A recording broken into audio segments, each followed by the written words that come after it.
Al Jazeera Podcasts.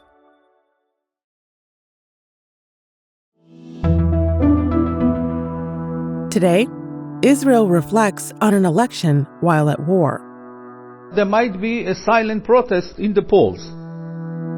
But most Israelis are not protesting to end the war. With election turnout low and apathy high, what are they protesting? I'm Malika Bilal, and this is The Take.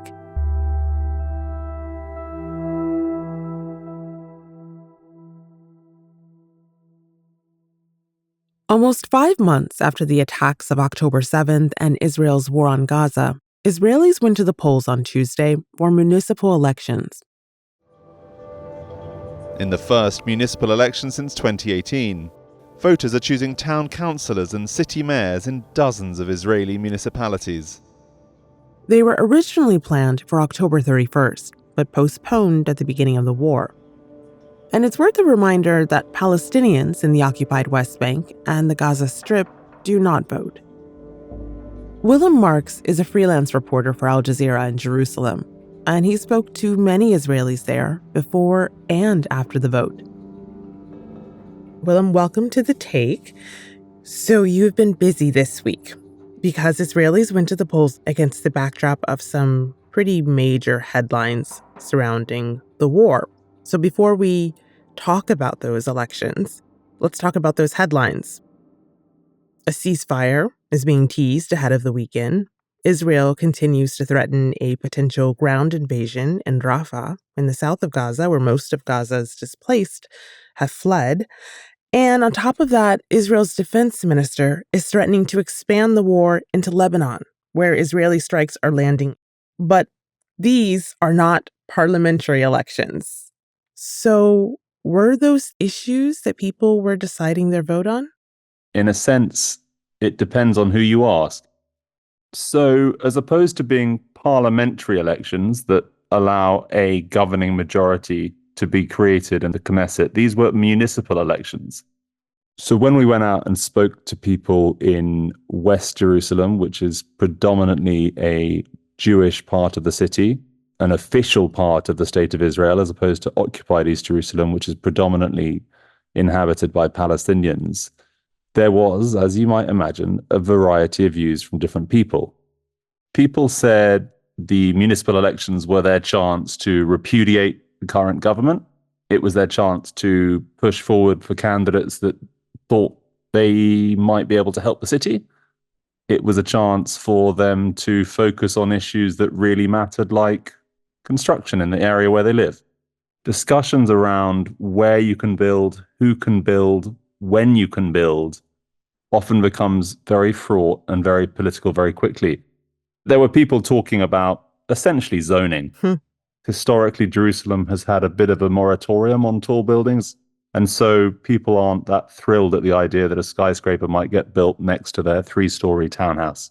Where I live in Arnona, they are planning to build like huge towers for housing, and we don't like that. And it's really affecting my atmosphere here.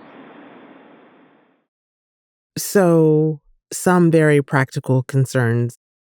We know that 7 million Israelis were eligible to vote, and that included tens of thousands who voted from active military duty in Gaza or stationed on Israeli military bases. What do we know about who actually turned out?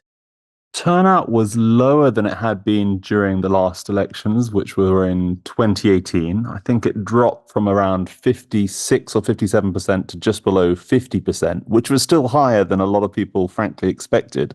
This was a significant delay tied to the war.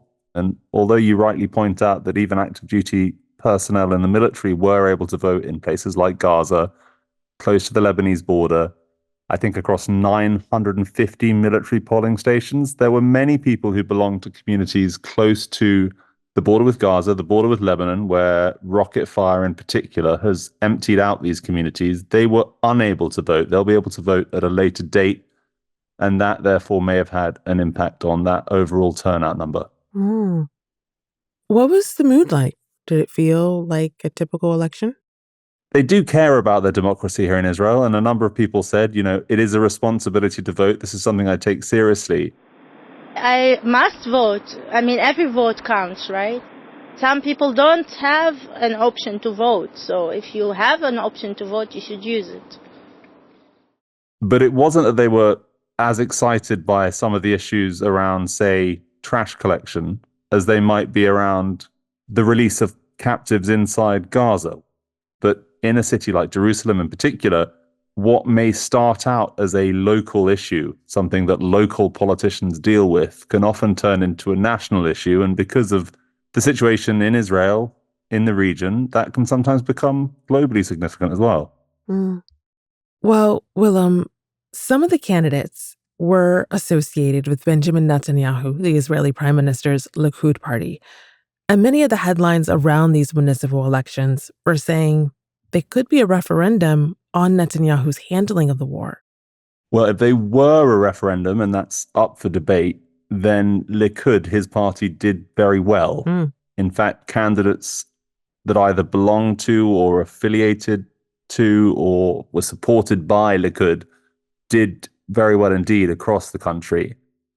People I've spoken to have said, well, yeah, if they'd done really badly, maybe that would have been a significant indicator about his longevity, about his party's popularity, but it could be there's not such a clear correlation. This could just be that there were candidates tied to his party Likud who were just good candidates that offered local policies around the most mundane things, road maintenance, trash collection, zoning, that appeal to people. And so it may just be that the historical correlation between municipal elections and general elections, which does exist here in Israel, whereby parties that don't do well in municipal elections don't do well in ensuing general elections, that correlation may be broken. Or it may be that that is what would happen in a general election. But it's really worth pointing out that in the national opinion polls, in the favorability ratings around Mr. Netanyahu, he is very, very, very much struggling. And so the success of Likud in these municipal elections, whether its own candidates or those tied to it, does not seem to reflect the national mood vis-a-vis Netanyahu and vis-a-vis his party Likud. Some of those candidates didn't seem to be eager for Netanyahu's support during the campaign. And what Netanyahu has been tied up with beyond the war is protests. So, Willem, in the months leading up to the election, we saw multiple protests taking place in Israel. And many of those were by the families of October 7th captives. They sometimes merged with anti-war protests and anti-government protesters. And they blame Netanyahu for the failure of security that led to October 7th, and they want him gone. Police crackdowns on those protests are becoming increasingly violent. But Netanyahu has a few reasons for wanting to hold on to his position, which include legal trouble. Can you tell me a little bit about why it would be important for him to stay in office? Well, just to deal with that concept of legal trouble, for those that maybe haven't followed this closely, this is the concept that once he's no longer in office, Mr. Netanyahu will be more readily liable for potentially criminal proceedings related to previous behavior, including during previous terms in office. Israel's Attorney General has indicted the Prime Minister, Benjamin Netanyahu, on multiple corruption charges. But of course, this is a man who's been at the top of Israeli politics for decades, let's not forget. So political ambition is no doubt one of the key drivers. This is the man who wants to stay in power for the sake of being in power, like many leaders around the world. This is the man that has potentially policies he wants to see enacted. This is a man who feels a responsibility potentially for what has happened under his watch and wants to be the person that potentially solves, from his perspective, what has happened, tries to confront the forces that have threatened Israel's security. This is a man who has made the security of Israel very much part of his persona. It's been a part of his election campaigns for many, many years.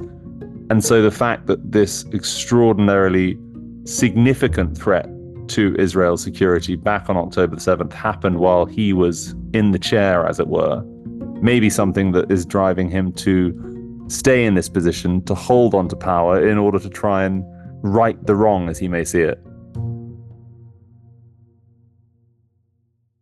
After the break, the alliances Netanyahu has made to stay in power and where they could go next.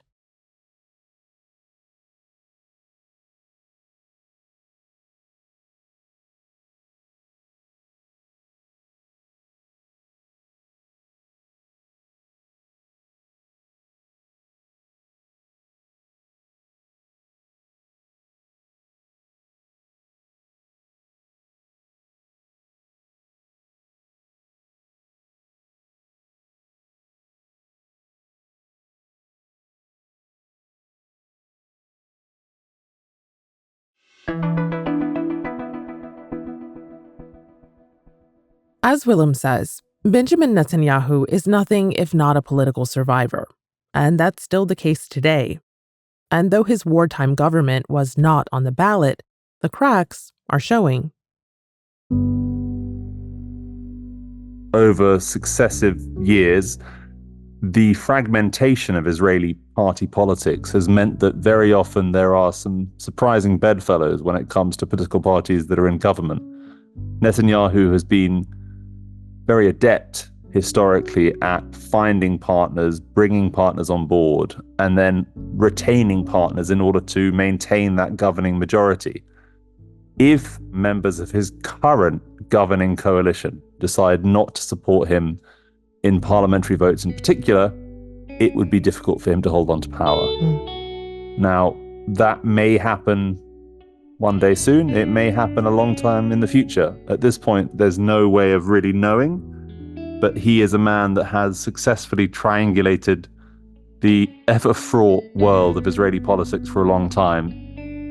Meanwhile, there's anger amongst a segment of his allies, the ultra-Orthodox community, because for the first time in the country's history, they may be drafted into the military. They don't want us to be Jewish, therefore we prefer to die and not go to the army. On Monday, Israel's High Court of Justice ordered the Netanyahu government to explain why they've been exempt. So how does this religious community support Netanyahu? So for that governing coalition that I mentioned earlier, in order for him to maintain a majority in the Knesset, the parliament here in Israel, he has allied himself with parties that represent many segments of that ultra-Orthodox community in Israel. And while the majority of Israeli citizens at some point are required to serve in the armed forces, historically that's not always been true for some members of the ultra-Orthodox community. And one of the reasons, Netanyahu's critics say at least, that that's been the case is because he's been willing to bend over backwards in order to make that possible, in order to maintain relationships with politicians that represent those communities, in order for him to maintain power. So the idea that potentially his allies would have constituents being forced into a military they don't want to serve in for often religious reasons might make it very difficult for those already fraying relationships to survive. Ultra-Orthodox parties made some gains in this election. What do we know about the results so far? In the municipal elections, the party spearheaded by Itamar Ben-Gvir, who is the current national security minister and the head of one of the parties that is part of the governing coalition, they did see some success. Ben-Gvir is a self-described disciple of extremist rabbi and former Knesset member Meir Kahane, who founded the Kach party. Outlawed in 1994, its racist ideology still looms over Israeli politics today. And the national opinion polls that are better able to potentially predict voting intention today have said the same thing, that he would be likely to pick up seats for his party in the Knesset, whereas Netanyahu's Likud would likely see a cratering. For our international listeners, how would you place these municipal elections and their results in the wider scheme of what we've seen since October 7th, the unprecedented Hamas attack on Israel and Israel's devastating war on Gaza, in which 30,000 people have been killed. Where do these elections fall, and why do they matter?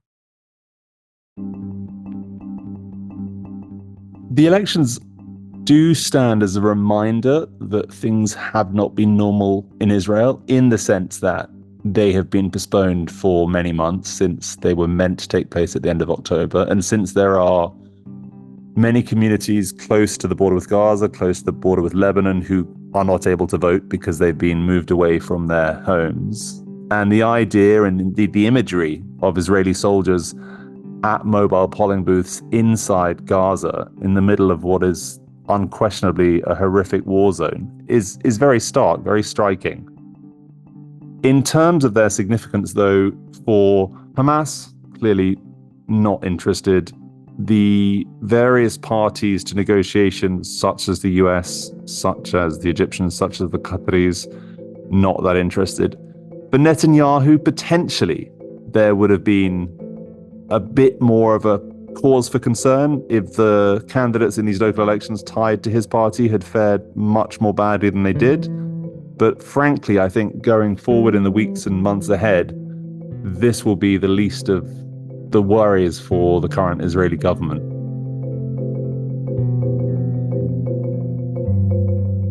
And that's The Take. This episode was produced by Amy Walters and Khaled Soltan, with Sonia Bagat, Ashish Malhotra, Chloe K. Lee, Veronisa Campana, Miranda Lynn, Nagin Oliayi, Sari Al-Khalili, David Enders, Zaina Badr, and me, Malika Bilal. Alex Roldan is our sound designer. Alexandra Locke is The Take's executive producer, and Ney Alvarez is Al Jazeera's head of audio. We'll be back.